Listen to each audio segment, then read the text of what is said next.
Pemirsa, balik lagi di PTV Show, ngobrol sering tapi nggak bikin boring. Pemirsa, kalau para relawan COVID-19 sudah mengabdikan diri mereka untuk bersama-sama menjadi bukti nyata peran dalam melawan pandemi ini, apakah kita tidak ingin membantu kemudian dengan hanya stay at home dan juga tetap patuhi protokol kesehatan, terapkan social distancing, agar kerja mereka tidak menjadi terlalu keras lagi, begitu ya, karena kita tahu tentu para relawan mereka pun memiliki keluarga yang menanti di rumah, yang menanti dalam keadaan sehat, sehingga peran kita juga yang berada di luar lingkaran Wisma Atlet khususnya atau para petugas kesehatan begitu ya, juga kemudian bisa kita berikan berupa peran kita mematuhi protokol kesehatan. Jadi jangan sampai lupa lagi ya untuk memakai masker kemanapun Anda berada dan dimanapun Anda berada. Nah, Indah, ini untuk menjadi relawan COVID-19, tadi kamu sampaikan memang banyak sekali begitu ya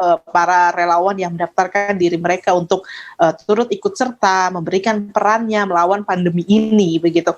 Nah, pengalaman kamu sendiri selama kamu di sana, pernah nggak sih kamu ada cerita-cerita unik yang ingin kamu sharing gitu, yang kita nggak tahu kondisinya sebenarnya itu seperti ini loh Kak di Wisma Atlet, yang kita tahu Wisma Atlet ya memang selalu menjadi tempat rujukan gitu ya untuk para orang-orang yang diisolasi karena positif COVID-19. Nah, ada hal-hal unik yang kamu temukan di sana nggak, Ida? Ada sih Kak, ada. Apa-apa, boleh ceritakan dengan kita kisah unik, mungkin kisah pasien, kisah nakes gitu ya. Silahkan Ida. Itu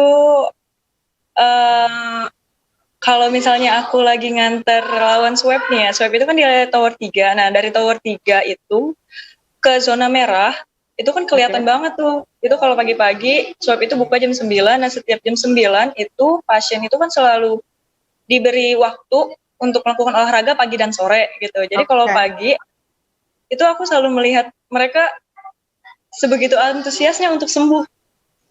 Gitu. Jadi kayak aku tuh merasa bersyukur dengan keberadaan aku di sini. Aku melihat apa yang ada di depan mata aku itu, aku menganggapnya sebagai sebuah pembelajaran. Kayak aku juga ngelihat ada anak kecil di situ, dia semangat banget olahraganya gitu, berdua sama bapaknya. Itu suatu emang cerita kehidupan yang kita nggak bisa pilih-pilih gitu ya Kak. Kayak gitu. Nah terus juga di sana aku ketemu beberapa nakes tenaga kesehatan yang dia dari awal RSDC buka sampai saat ini dia masih di sana. Dia nggak pulang-pulang. Iya, bener deh.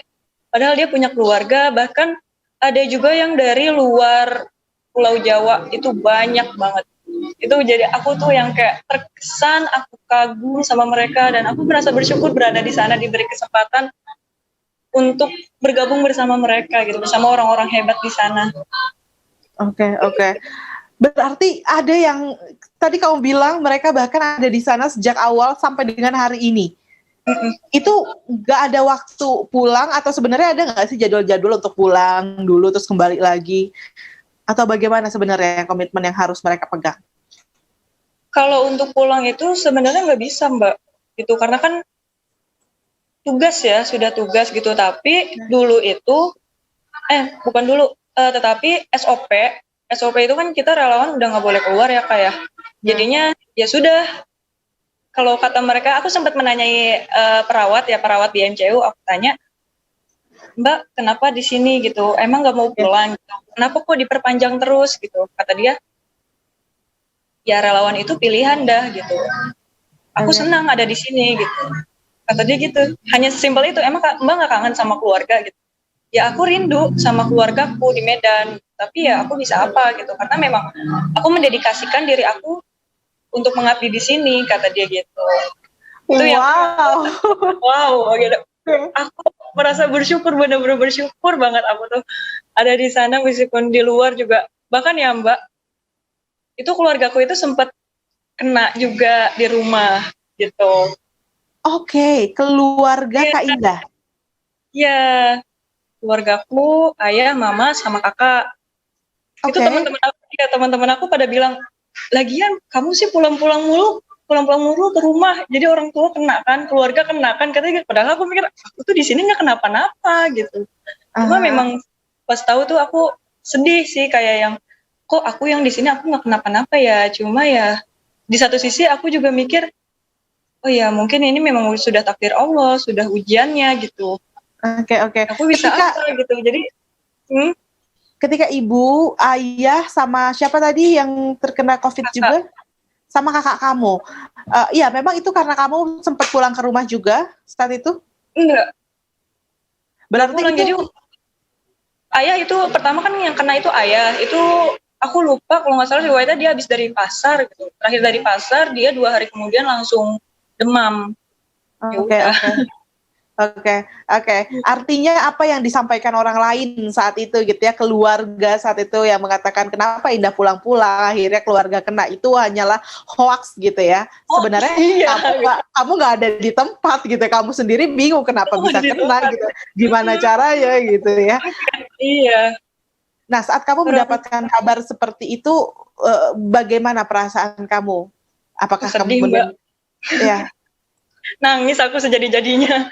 Itu baik. yang kayak mana ya rasanya, kayak udah lama nggak ketemu keluarga. Waktu itu aku 2 minggu belum pulang kan ya, pas pemanggilan kedua 2 minggu aku belum pulang.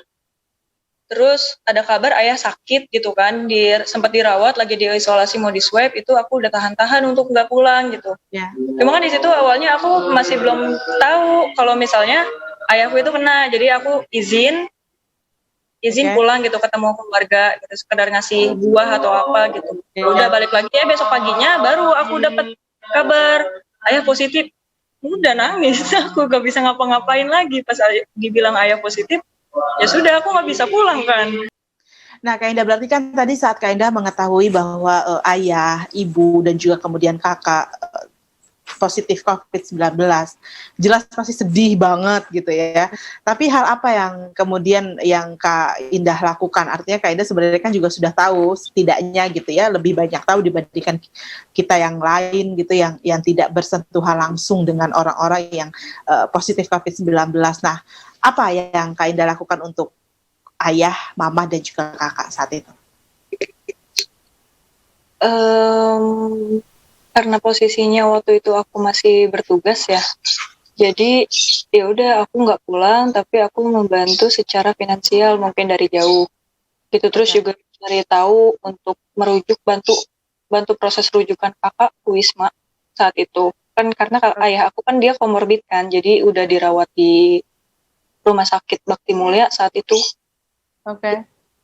Aku nggak bisa berbuat banyak, hanya bisa berdoa dan ya udah di sana aja, nggak kemana-mana. Oke. Dan akhirnya bagaimana kabar kelanjutan dari ayah, ibu, dan kakak? Apakah berhasil kemudian melewati masa-masa positif COVID tersebut? Ya alhamdulillah.